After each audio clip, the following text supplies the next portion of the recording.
Nakatakdang isailalim sa digital forensic ng National Bureau of Investigation ang mga nakumpiskang gadget na nakuha sa sinalakay na condominium unit sa Makati City kung saan nakatira si Deng Yuan Queen, ang Chinese national na naaresto dahil sa umano'y pang-espiya.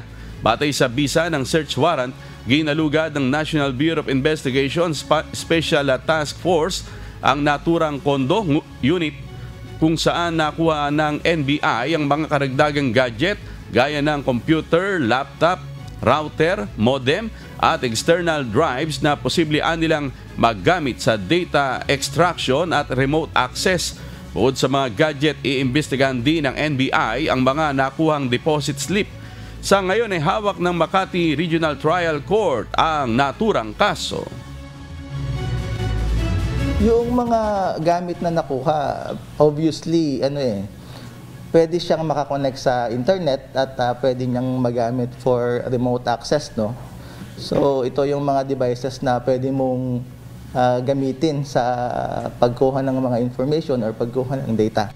Titingnan ho natin kung ito ay personal na transaction ba or ito ay mga transaction na may kinalaman dun sa activity nila dati. Pero yung mga deposit slips ho, medyo maraming involved na transactions, medyo malalaki yung transactions. They range from like 300, 400 to 1 million yung mga deposit slips.